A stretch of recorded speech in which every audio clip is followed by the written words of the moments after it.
Welcome back to the Candy Colored Studio. A few years ago, I was listening to a podcast interview. What's crazy is I can't remember what podcast it was or who the host was, but they were interviewing Bari, also known as Bari J, and who I immediately fell in love with. I went and found her Instagram, left her a comment about how much I enjoyed her interview and everything she was doing, and that was it. We've been Instagram friends ever since. When the algorithm started kicking in, we would message each other back and forth our woes, but also ideas. And I will say that Bari slayed the algorithm, LOL. And she still is today. And I admire her in so many ways. She's full of joy and absolute realness in everything that she does. She's also multi-passionate, meaning she's not afraid to create wildly in all the places and realms. Just wait till she tells you more. And I'm so excited for you to get to know my beautiful friend, Bari. Welcome, Bari. Thank you so much. That was the sweetest introduction ever. Thank you. Oh, you're awesome. I'm just seriously, this is such a treat, such a treat. So for those of you that don't know Bari, she lives in Arizona. And obviously I'm in Utah, so we are not together, and we are actually recording this as well. And so you can watch it on YouTube if you want to do that. And it's really great because in the background of Bari, first of all, Bari is always, she's a total style maker. And so she is dressed like her work, and her work is behind her. The colors, the mood, the palette, everything is like totally Bari. So you for sure have to go on YouTube so you can check it out. So again, welcome, Bari. So happy to have you. I'm happy to be here. Thank you. Yeah. So let's dive right into it. I think one of the first things that's really helpful for people is just like some general background. So tell us a little bit about you, whatever you want to share about you, your family, whatever. Oh, geez, where to start? So I'm an artist, and I create art for products mainly. I do sell my art as well. And so the products would be like, I started with fabric and then moved into wallpaper and rugs, and there's some dishes and phone cases, et cetera, et cetera.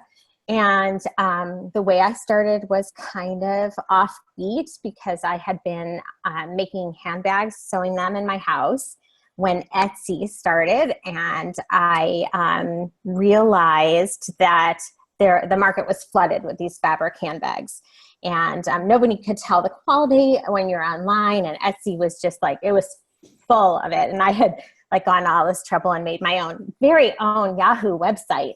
And so I was like, oh, this stinks. So how do I differentiate myself? And I had a bit of a graphic design background, a little bit, just having been in advertising. I was really a copywriter, but by default at a real estate agency, I did some graphic design. This is like in the 90s.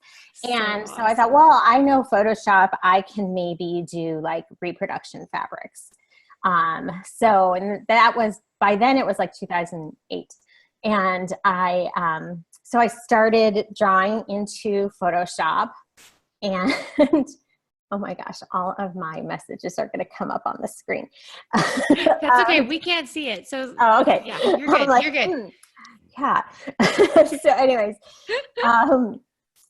so it was like 2008, and I thought, well, I'm gonna draw into Photoshop on this Wacom graphics tablet, and I'm gonna try to figure it out. Maybe I'm gonna do reproduction, whatever. So it took about a year, and I figured out how to do it. And then Spoonflower happened to open, and they were like in beta testing, and so I had fabric printed with them. And then I went to this thing called Quilt Market, which is basically a lifestyle fabric trio.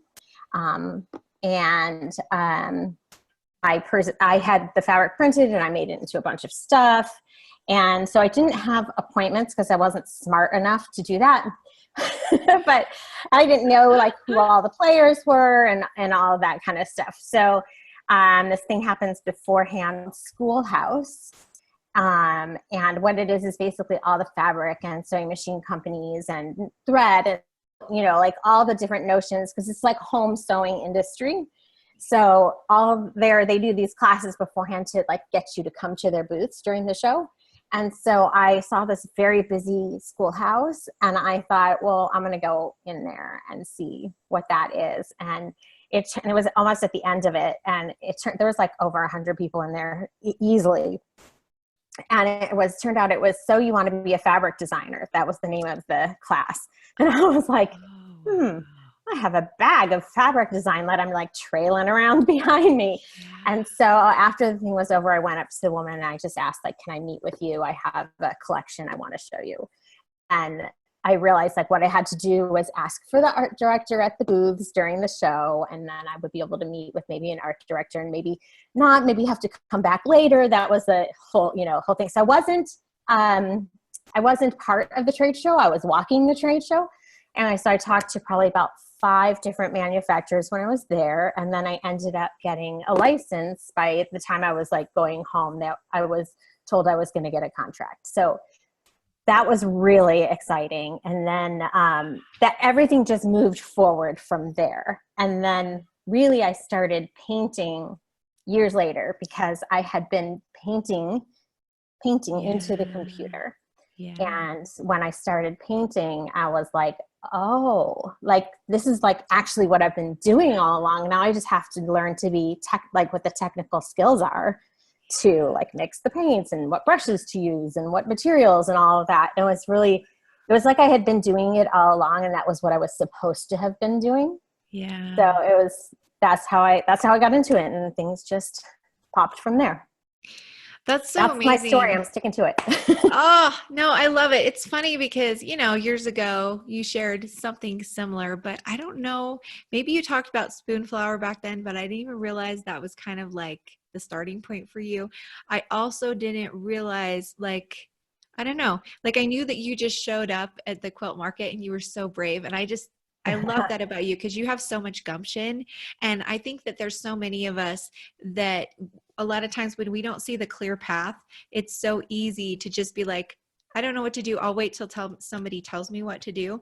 But that's not you. And that's not your personality. And I think that that's one of the reasons that I love you so much is that you just get out there and you make it happen. And I think that you've reaped so many rewards for doing that and not being afraid to try stuff, right? Yeah, I just feel like, to be very, very honest, I grew up thinking like other people were talented and I was not. And other people, maybe were athletic or whatever it was that you were born with it. And there was one day that I legitimately woke up and was like, oh, wait a minute. Like if other people can do this, like, why can't I? And that was when I started making the handbags and selling them. And I was like, no, I could actually do this. Like I could actually be good at this. And I think having had that kind of wake up call as an adult made a difference because I think if I had thought my whole life that I could do anything and then ran into like stumbling blocks, if I had everything that I wanted coming to me as a child and I never thought I always thought everything was possible and then ran into stumbling blocks. If it was the other way, I may have just stopped. But I think because I never had really tried, because I didn't think that I was born with whatever that thing was, that made a huge difference, if that makes any sense. Yeah, it totally makes sense. No, I love that. And I feel like a lot of us, I didn't go to art school and yet I just knew that I had to do it no matter what, no matter what it took, I just had to do it anyways. And I love how you talked about how once you went from painting on the computer to actually using like real paints, that you realized that was your thing. That was your genius zone, but you didn't know it because you just hadn't been able to try it yet, right? And you know why I didn't try? Because complete fear. Like when you're on the computer, you could drop and drag it to the trash and nobody ever has to know. But like if there's tangible proof right in front of you, like you're going to have to throw that out real fast before somebody sees it. You know what I mean? So true. Yeah. I ended up showing like the early work on Instagram. It's not there anymore. So don't go looking for it. I did. And you know what? People were so nice and they really liked it. And I was like, really? Because like, in your eye, you're like, that's not as good as it could be, Sure. And still to this day, like it's never as good as it could be. Right. But I think showing your work really, really, really, really helps. Absolutely. Absolutely. And I think it's funny too, because you're right. You know, we look at stuff from a few years ago and we're like, oh, but look at how far I've come. It does, but we need all of that because it's part of the process. And if you don't Oh do yeah. that part, you can't get to the next step, right? No, you really can't. So It's all about the amount of work that you put in. It really is. And man, there's some ugly stuff to start. There are I some know, me really, too. really ugly stuff. One of my one of my friends, she was visiting, she went to take a piece to a collector, and while she was there, she was looking at the collector's collection and she saw one of my pieces. From early on. It was so bad. Like, I can't even tell you how bad it was. It was not my typical subject. It was done for a friend. It was like basically a portraiture of she and all her friends at like a dinner party. And it was just so hard. I think I took pictures from all these random pictures and it was awful. And she like took a picture and showed it with our friends and said, look at Katrina's early work. And I was like, oh my gosh, we all knew it was horrible. We did. We all knew it was horrible. But it's They were still nice out to you there. anyway. No. It's still out there and accessible for anybody that wants to know. Oh, that's awesome. Okay, so obviously you were really great about like telling us how you got to kind of becoming a surface designer. But then I think also when people get on Instagram, they realize that again, you are this multi-passionate creator. You also do a lot of just interior design, and you've created this curated maximalism. Did I say it right? Yes, you did. So do you want to talk about like any of like how that kind of Sure. transitioned? Yeah. Sure. So I had always been interested in interior design. I I was in theater as a kid, so I thought like that was my path, you know. Yeah. But the one other thing that I told my mom that I wanted to do in college was interior design, and she said, and she probably feels so bad about this to this day. Well, you have to learn to draw for that, and you can't draw. You have to imagine my mom was a painter, so like really good, like can draw anything that she sees, like Yeah. it like in a realistic way. And so from her, like she probably has no like that. She didn't have any idea that like stuck with me, and I was like, oh well, if you have Yeah. to draw and I can't draw, then I guess I'm always not going to go into interior design. Yeah. So, but like having the fabrics, it was such a natural transition to just like use them in my house. And then just, you know, and that too, it's building blocks. You learn on like your interior design mistakes. And I've made a whole lot of them, and I continue to make them. But I think, and this is what I tell everybody, and this is what is in my book, is that like you have to make the mistakes. Like you're not going to just know off the top of your head, like when you see something, if it doesn't work. But there Totally. are some principles that you could go by. But so I just love it so much. So it just is, it's an obsession really, interiors. So. Yeah.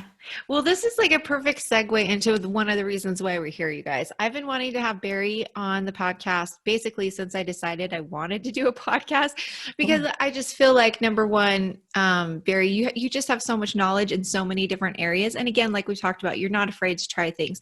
And so when Bari's book was finally like getting towards the end, I'm like, oh my gosh, we've got to get this. And so one of the reasons why we're here today is to tell you about her brand new book. And right now it's on pre-order, but some of you, by the time you listen to this, you can probably just order it and it'll show up in a couple days from Amazon. So let's talk about this, your new book. And this is, it's called Bloom Wild, a free-spirited guide to decorating with floral patterns.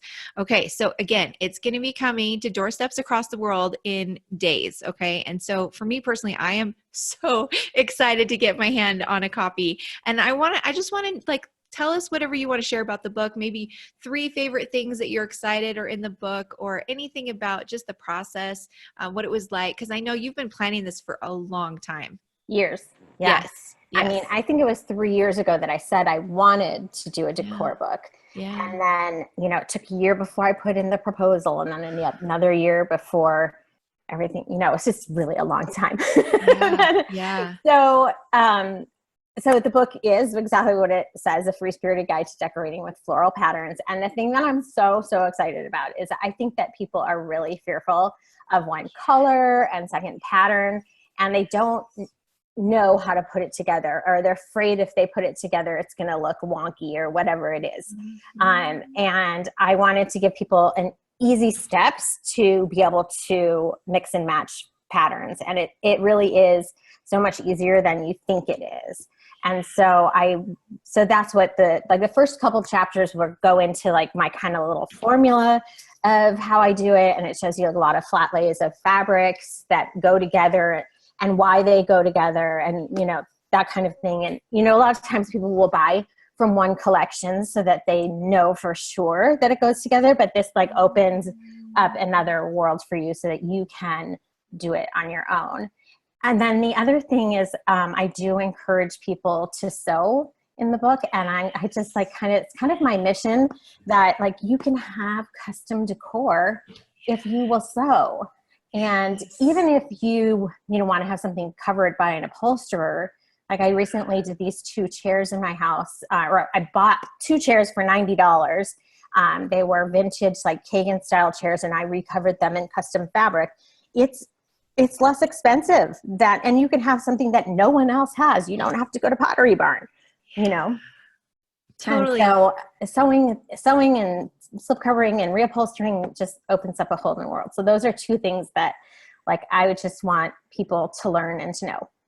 That is so awesome. And for those of you, again, go check out Bari's Instagram, because this will give you a really good idea of where she's going to go with her book. And you'll understand, you know, just by looking at the pictures that she shares, you'll understand exactly what she's talking about.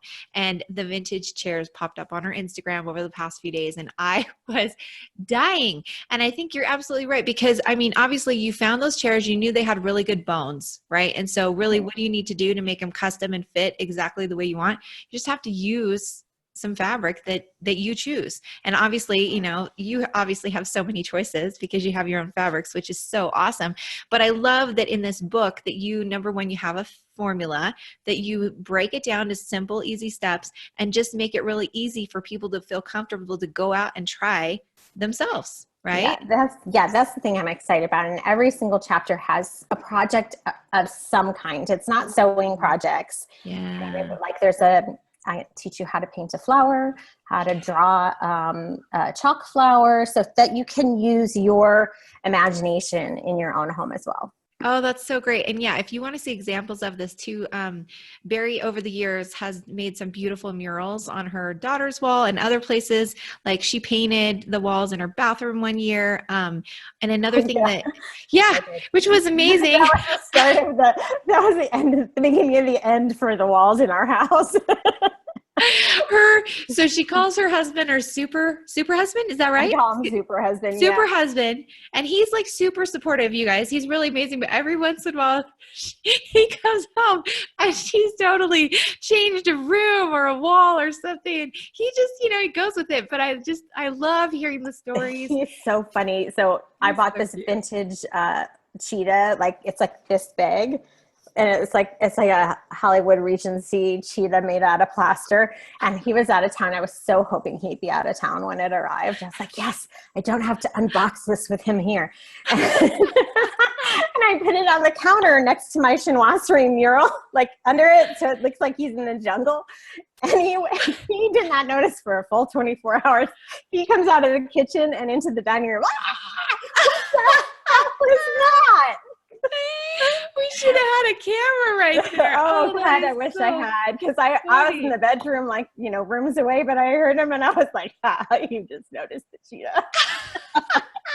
It looks like grandma's cheetah, and I was like, I like her. That is so awesome. Yeah, I mean, between all the fun things that you share, between, you know, of your girls and your husband and just your life together, and then and then of course you have all these really great like tutorials on sewing stuff. Like I can't tell you how many times I've got to watch Bari show me step by step how to do little easy things on the sewing machine, like in her stories. Like it's so great. And I love that you have this ability to just share so freely. And so I'm telling you guys, this book is going to be amazing. And there will be so many great things that you guys will just totally be so grateful because, you know, you're awesome, Bari. Oh, That's you're awesome. really sweet. Thank you. Yeah. Yeah, So, I should mention that I do have two grown girls. They are 22 and 24 next month. and one of Yes, them's an artist. they're both They're artistic. both artistic. Okay, they're Yeah, both. So tell us what they're both doing right now. I know one of okay. them's been away at college. Or are Yep, they she both away? just graduated college and she's coming Okay. back in a couple weeks to find, to find a job. But she's an artist. She went to art school. She's like my mom. She can literally paint and draw anything she sees. She was this kid that like she would hold her pen over, whatever, like a drawing of whatever, and she would put her pen like over it, but not on the paper. This is when she's like 6 years old, and then like move it over. So it was like she was learning to, on her own paper, she'd trace it and then move her pen over to like read it. It was crazy. So like from a really young age, was Wow. able to do that. So she's like she is naturally just gifted. And the other one went to Fashion Institute of Design and Merchandising, and she did 2 years there. And then she got into she got a PA position, like a production assistant position in costume design in TV and film. And she's right now on Grace and Frankie. Oh, much. That's so awesome. So she's the one that's been in LA, right? She's been in LA. Yeah. And Okay. that's the younger one. The younger one. Yeah, she was like, I'm out of here. Bye. And I remember one of the things you shared one day was just about like her crazy apartment, or you were scared to leave her in that apartment in that neighborhood or Oh my whatever. But God. Yeah. Like it's she and hard to her be a girlfriend mom. yeah, she and her girlfriend got an apartment on Sunset Boulevard in LA. Like, and there's like decent sections of Sunset Boulevard, and then there's crack house sections Yeah. of Sunset Yeah. Boulevard. And it was literally next to this vacant property that was being used as a crack house. And I was like, and they had one parking spot for the two cars. So one of them always had to park on the street and walk. And I was like, no, this is like so not happening. Yeah. And then somebody did literally try to break into the building while we were there. Oh my Yeah. goodness. And he was high on something, I don't know what. So yeah, called the police, and the police came like 20 minutes later after the guy had made a run for it. And they get out of, they were in LA, and they get out of the car, like a van, like 5-6 policemen, and they've got like air guns and stuff. And I'm like, Oh my gosh. Emily and I are in the apartment, like going, oh my God, what is going on? So a couple weeks after that, she left. Well, it was a good thing you went out there. It was a good thing you went out there. You like helped her through it. Like, but I'm so happy for her that she's Yeah, got she's this. figured it out. Yeah. No, it's great. It's We're great. waiting for her to get into the union, and then she can get off the dole. Yeah, no, that's Yeah. super exciting. Oh, that's so fun. Yeah. So, I mean, obviously you started all of this. They were younger when They you were were doing the little, so fabric and the bags on Etsy. How old were they? 2004, 2005. So let's see, 8 and 6 when I started. Yeah. Yeah, so And they don't yet, know me not doing, they don't know much different than that. yeah, they don't. And they're so supportive of you. They're really They cute. totally are. They're so cute. Okay, so obviously, like we talked, so one of the main things I talk about on the podcast is last year, the whole season, I wanted to talk about what it is that we give up to either create or to be an entrepreneur or just be, have a career as a woman. So what do you feel like are some of the things that you have had to give up? And it could be, when your girls were younger, it could be still stuff now, like, because obviously you and I have talked a little bit personally about how we just can't possibly do everything. Even if Right. we're good at it, doesn't mean that we can't do it. So yeah, share Right. whatever you want along those lines. So, when you start out as an entrepreneur, you really are not making much money, if any. And I would say if I had gotten a corporate job, I would definitely have made a lot more money. I was in advertising. I was headed on my way in copywriting. If I'd have stayed in that, I probably would, maybe be a creative director or whatever. It definitely made more money than I did over the years. Leading up to being more successful. Totally. So I would definitely say there was cash given up. No, and I think that it's so important for people to hear that, because it's true. It takes us a while to get going. And yet, like you and I have personally talked before about how creating is like our sanity balm. Like it helps us stay sane, helps us be the best person that we can be. So do you feel like what are some of the rewards from giving up all that cash or that prestige, you know, that you could have had if you stayed on that path. I mean, definitely. Yeah. I feel like I'm the person I was supposed to be. And I think if I'd have stayed on the path in advertising, I may have ended up miserable. You know, it was definitely a rat race, and, you know, you were beholden to deadlines all the time. And I'm sure still beholden to deadlines, but not like literally when I was in the real estate agency in the advertising department, it was an everyday deadline. At the end of the day, you had to have your ads uploaded to the newspaper. And back then it was like modem. So you had 5 minutes to spare to get your ads and you were pretty much hosed. So yeah, that kind of thing just drove, like I remember just sitting there some days going, upload, Right? you know? So I think, yeah, I mean, the gain from that is like, I definitely think that I was less stressed in a lot of ways. And, you know, and became more of who I think I should have been. And then, just the relief and of stress from creating, because I definitely go into a different world. I'm sure you feel the same way. You're just kind of in your own head, in your own land. And it's like I always say this all the time. It's like when you're painting, like little synapses are connecting in your head. Does this make sense? And you're like, oh, like this leads to this, leads to this, leads to this. And you don't really know it, but there's like this creative, like, road that you're going on by just picking up the paintbrush. Totally. Oh, I love that. That's so beautiful. Like you're connecting things. And I think those connections in your head, I feel like that creativity is so important because it just spawns more creativity. Yeah, I think you're totally right. And especially, you know, again, when you're multi-passionate like you are and you are willing to create in all the different realms, if you don't have that connection, like I think it makes it hard to get to the next level. And I think that's how you personally are able to get to the next level. So yeah, definitely. Well, I'm super glad that you gave up your copywriting, your advertising, the whole boring modem life at the real estate office. I can't even imagine. Right? Oh, it's crazy. You know, I got fired from that job. Oh, thank heavens. And then I moved on to another advertising agency. But yeah, I got fired. It's claimed I was like a minute late here and there. But I think it had to do with being more like assertive. Okay. That's another story for another day. Yeah. And aren't you so glad? Aren't you so glad? There's the best thing that ever happened. Best thing that ever happened. Yeah. And again, like it's part of our journey and it helps us decide what we really want out of life too. And so like there's been times when I didn't get something I really wanted and it's totally helped me in a different way. So I think that we're all grateful to your bosses for firing you. And I would not be surprised if they have one of your beautiful rugs in their office. Probably don't even know it. And they don't even know it. Oh, that's so funny. Okay. So tell us like, so obviously that was like kind of the theme for last year. And then the theme for this year, I wanted to add to that idea. I've been talking to a lot of young creatives and just creatives in general that kind of feel like you and me, like either I wasn't born with it or I didn't go to school for this. And so I don't feel like I'm allowed to go this path.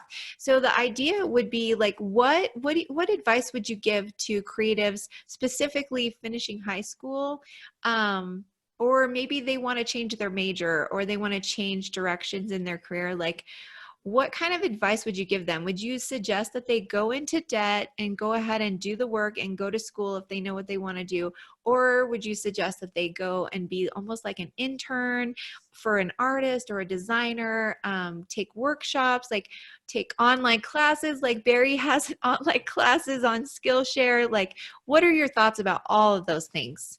Well, I definitely think you do not need to go into debt to get an art education.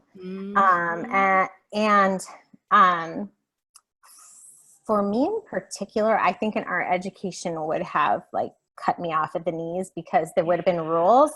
Like I would have thought there were rules, and rules to me are like, you know, okay, I'm going to follow that rule. And so it would have probably cut me off. But that said, there's so much online and there's so many workshops and there's so many different ways to learn art. I just definitely would not go $100,000 into debt to go to a fancy art school. But that said, there are people that really reap the rewards from doing that. And so like, and for instance, like Emily went to the Fashion Institute of Design and Merchandising for 2 years, and that afforded her opportunities that she would never have gotten otherwise. So you kind of have to look at, like, I think the best schools are schools that have really great placement programs for after you're out, that you know that their employment rates are really high, and you know that you're going to be able to go back to their employment office and be able to find jobs forever, because that's, you know, alumni of a lot of places do that. So I think those are the things to look for if you're gonna go to an art school. And Emily only did 2 years, and she figures she could go back because once she was in costume, they were like, you know, you really don't need to spend another $50,000 to get a costume degree because you're already here and learning it, and we'll teach you, kind of thing. So people were really, really kind to her. And you know, and then she'll be at a costume house, and she'll watch USC's costume program come through taking a tour, and she's already working there. So she's just like, you know. Yes. Yeah. For her, that was her path. That was her path. Like, I think some people like would need to do the whole degree, but for her it was, I mean, you know, and she's got dyslexia, and so she was like, you know, I'm so done with school. Yeah. So, but yeah, I think that everybody's got a different path, and you have to kind of think about what's the best thing for you. Like, will you feel trapped if you're in school, or will that give you more freedom and mobility later?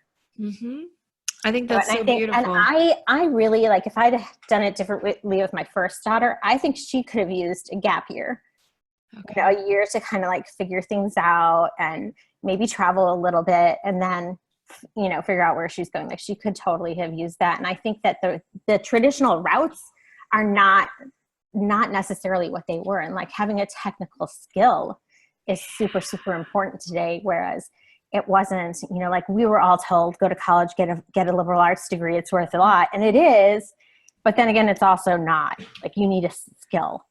Yeah, absolutely. I'm loving everything. And I'm like you. I have a hard time with rules. I have a hard time with being put in a box. I didn't realize that till I got much older.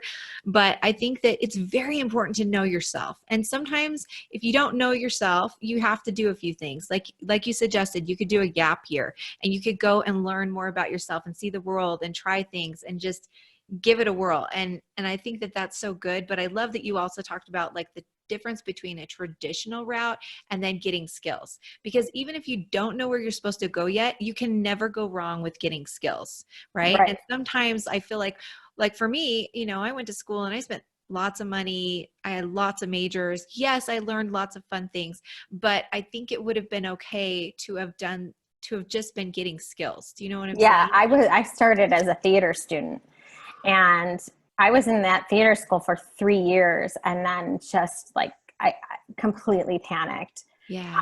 And I was like, what am I going to do when I'm out of college? I don't know anything.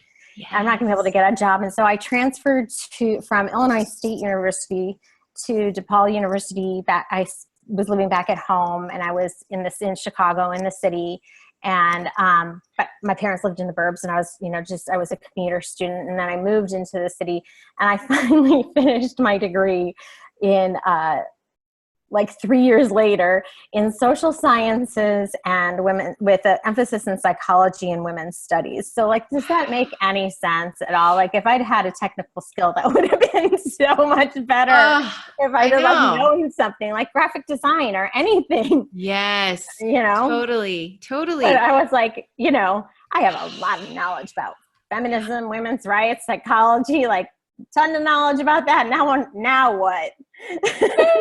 That's so awesome. I love it though. So let's go back to the point where you were in theater school and you started to have a panic attack, and you're like, this is not the route for me. And so I think that would be some really good advice for anyone trying to figure out their path, because I think what Bari has made it really clear is that we each have a different path, and we have to be brave enough to take that path.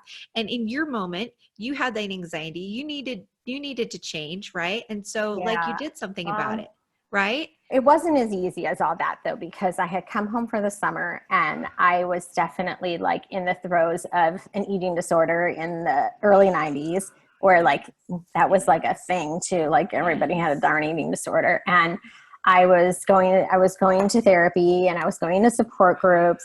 And there was just this one day that my therapist looked at, I said, I have to go back now. Like I have to go back in 2 weeks. And she looked at me like, and she said, why do you have to? Like, I was like in like terror of going back. And I think it was because I'd gotten everything under control. I was feeling better. And I like the idea of going back and being in theater made me feel really out of control. And I was flipping my lid, and she looked at me, she said, why do you have to go back? And I went, cause like my parents want me to, like, my parents want me to, I'm supposed to, like, there were all these, like, I'm supposed to do this. Like I have to do it. And just like psychologically at that point, I think it would not have been good had I gone back. But, I really realized like, it was just, it wasn't that I couldn't do it. It was that I realized I couldn't face rejection every single day, going to auditions and that. And of course, what did I do? Become an artist. I mean, you face rejection like every darn day, but it was a different time in life. But, but yeah, I mean, at that point I was like, no way, man. And there was this part of me that was like, oh, if I'm thinner, like I'll be able to do whatever, like I'll get picked. It'll be good, Yeah. In that industry, like, of course that's, what that was about. So I think that that was an easy thing for me to pick, to have control over, Right. When nothing else was in control. Yeah. That's amazing too, because I mean, so much love and kudos to your therapist that you went to that day. So smart that she asked you, like, why do you have to go back? And I mean, literally, I must have looked like a deer in the headlights. Like, well, I have no idea why I have to go back.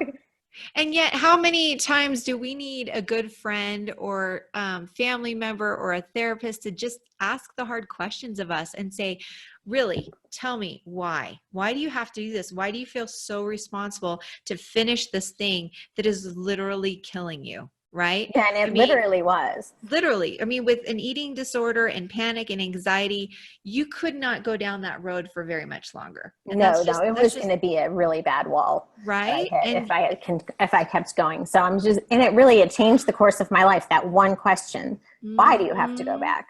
Exactly. It really did, 'cause I stayed home. I felt good about myself. I was getting really good grades.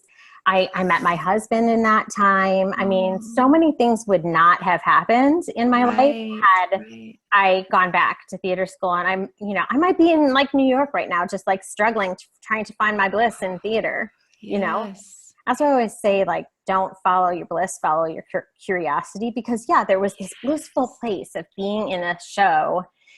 And there was just, it really, like, you get this like huge rush out of it, and it was like a bliss.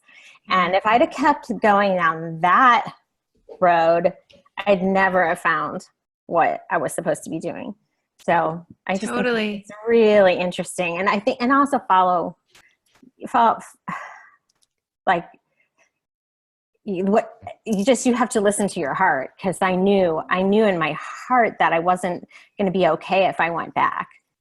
So, yeah, totally. And I think that really is, you talk about being brave enough to follow your path, and it's all about listening to your heart and knowing who you really are and who you can become.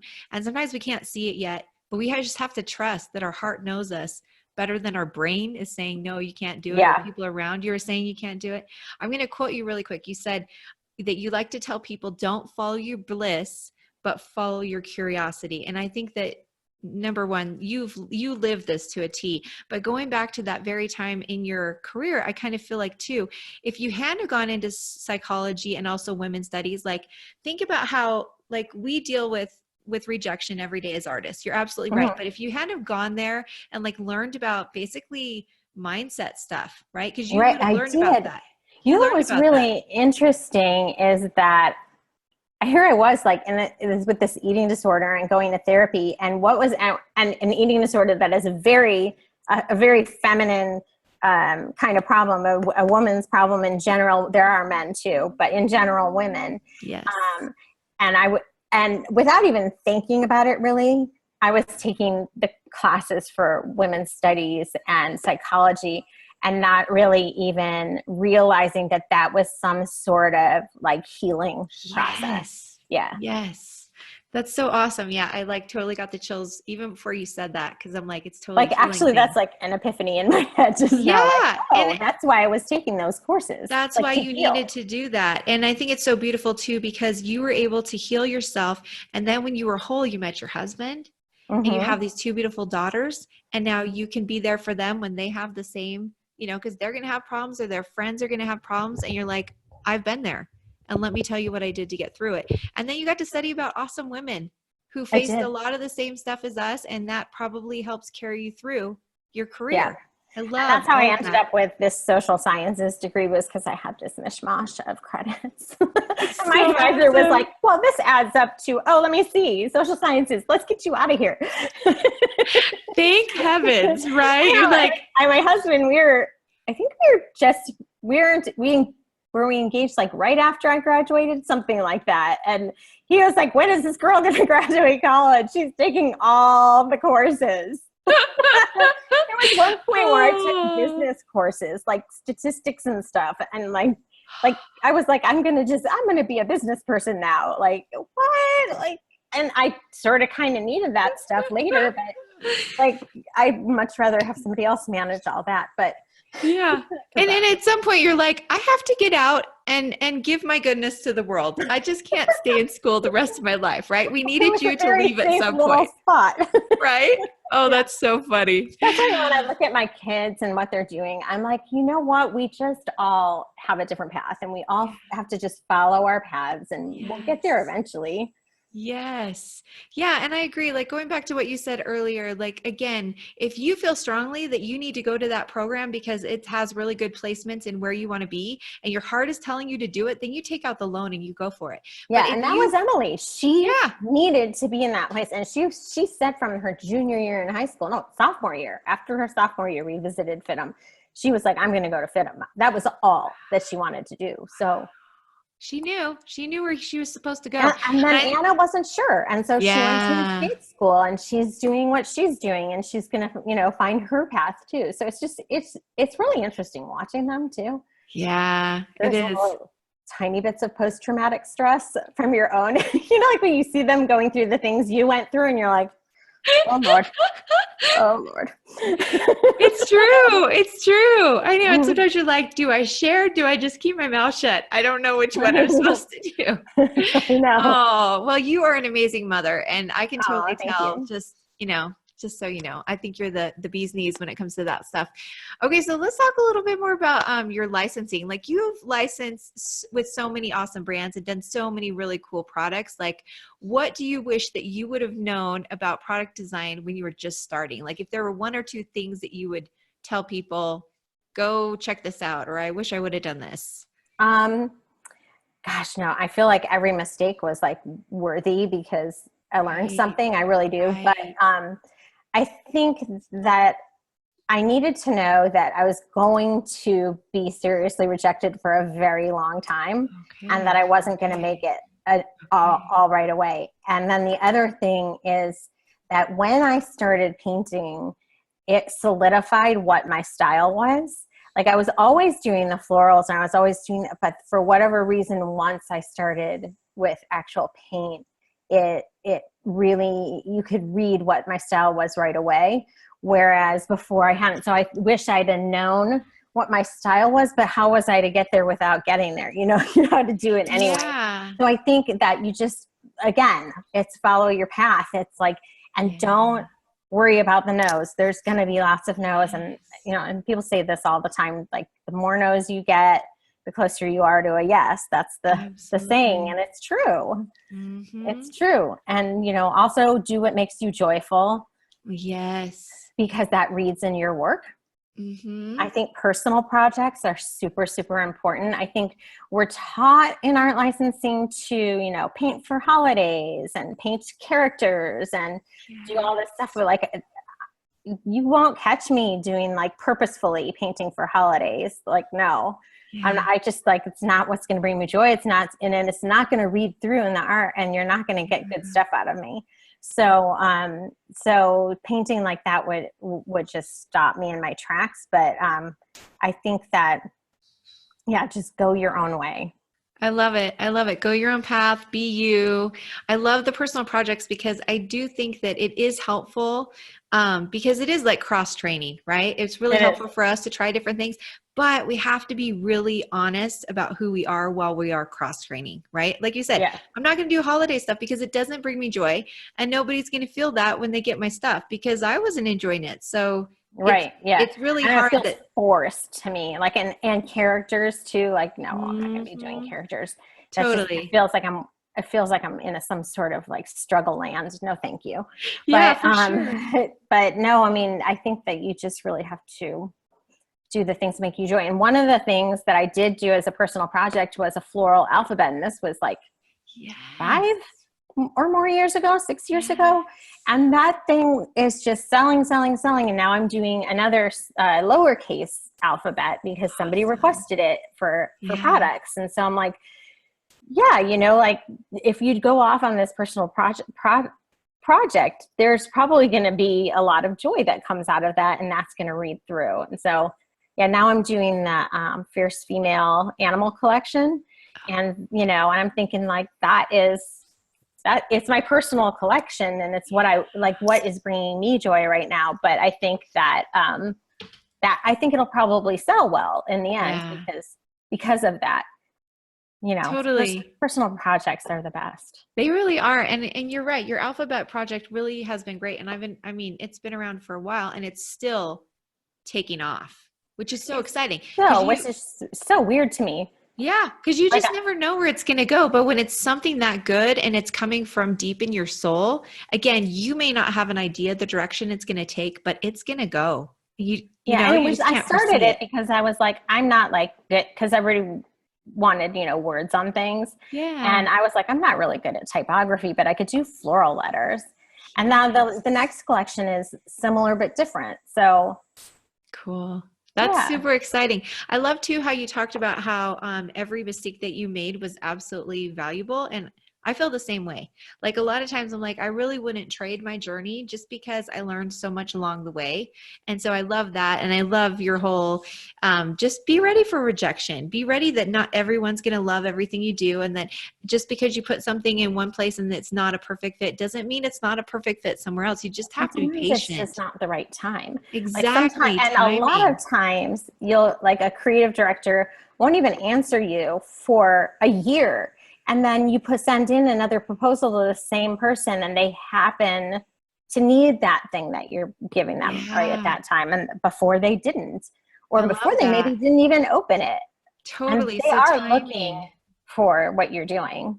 So, but it's timing too. Yeah. So you just have to be persistent and not worry that you're being a nag. I mean, don't be a nag, like don't write every week, but once a month, once every other month. Keep in touch with them.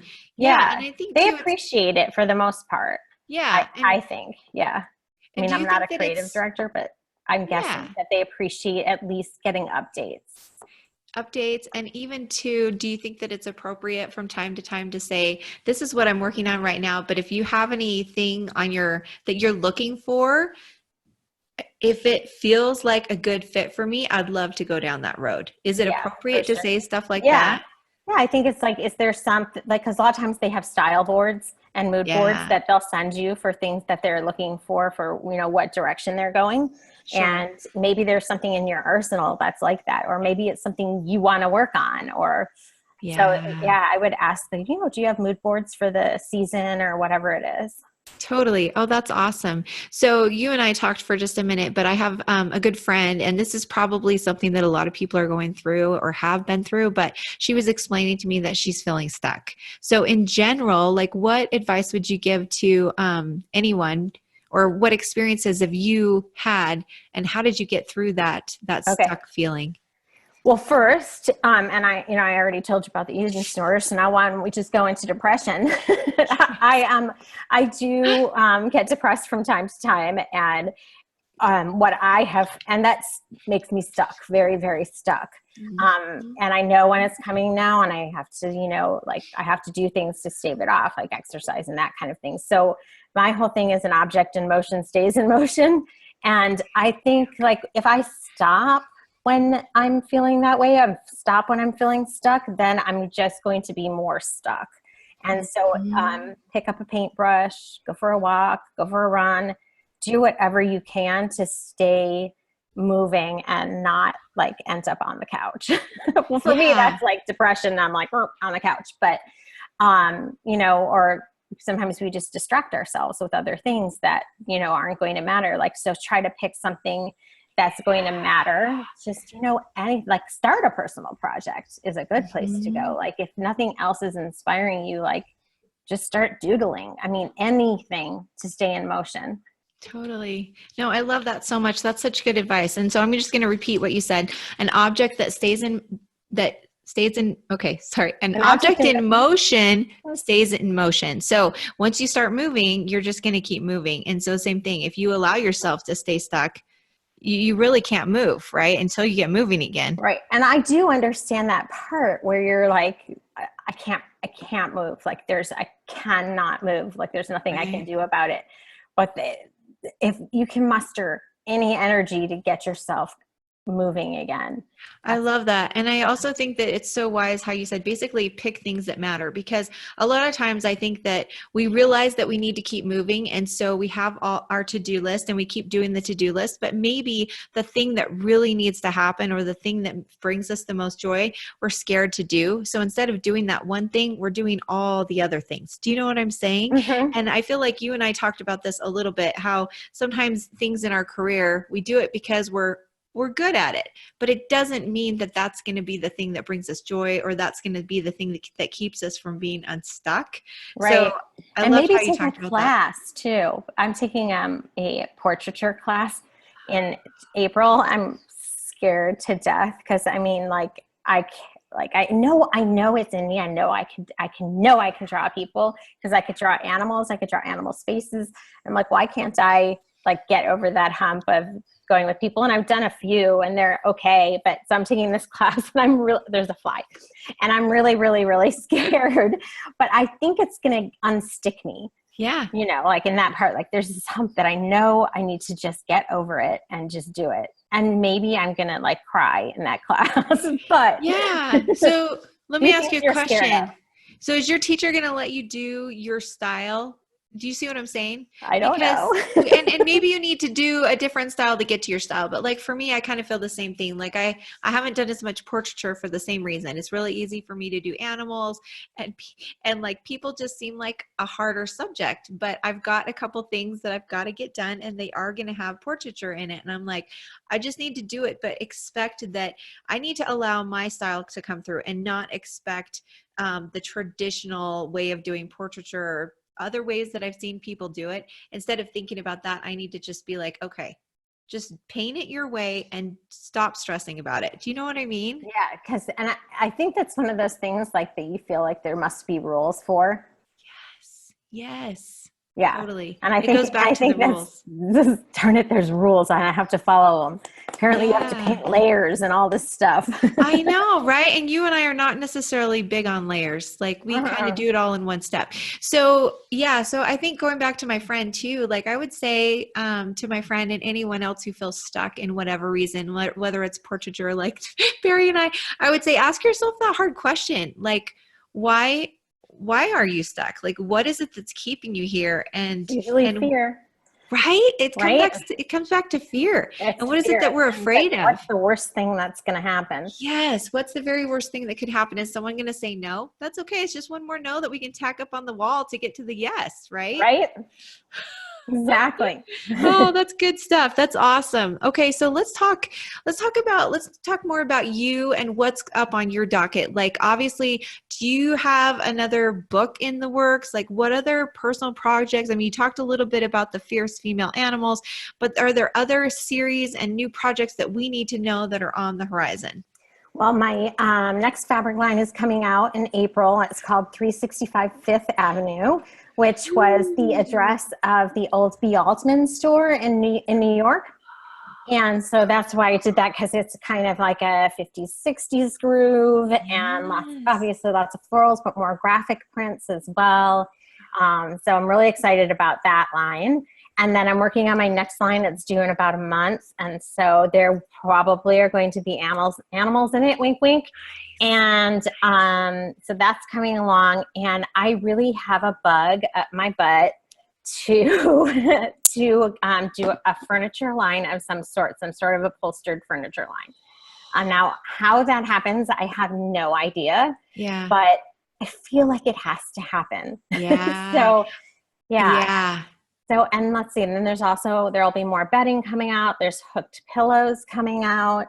So those are things that like have been in the works for years, but have taken a really, really, really long time.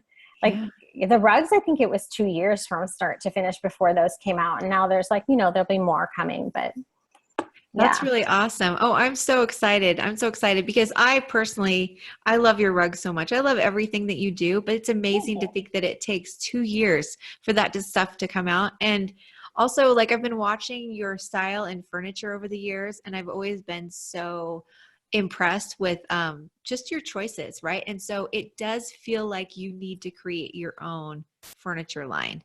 I would love to do that. I'm with it so much. I think that it's meant to be. My daughter keeps calling over and over. She's oh no. Like, tell her we're wrapping it up. You can totally text her.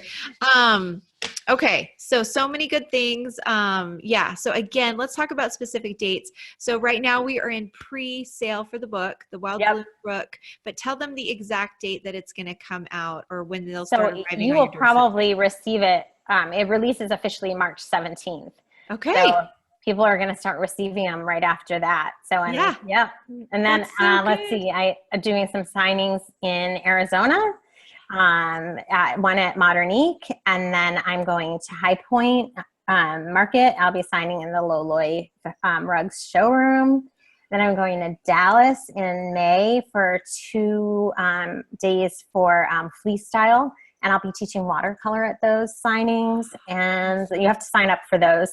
And let's see what else.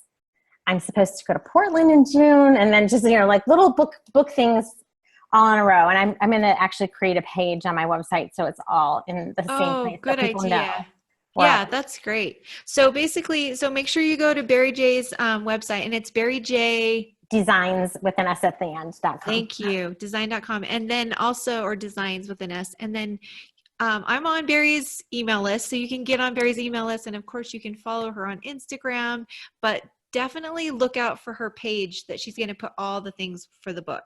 Yeah. And there's a pre-order page for the book on the website. It leads you to, like, if you're in Australia, it leads you to where you need to go to find the, perfect. Find the book there or wherever. Perfect. So. And we've gone ahead and we've gotten a link to it on the show notes of this podcast.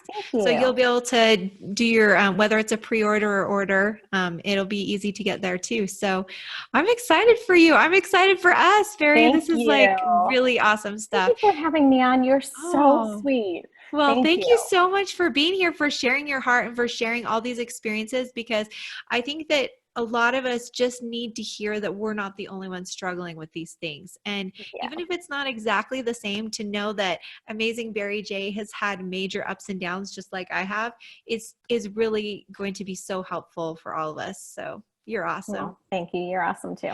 Yeah. And thanks again for coming. And thanks for making this world bright. And just sending you lots of love in Arizona, and sending lots of love to all of you listening. So again, thank you, Bari. Thank you. All right. Much love from the Candy Colored Studio, everyone, and have a wonderful day. Okay. Bye, guys.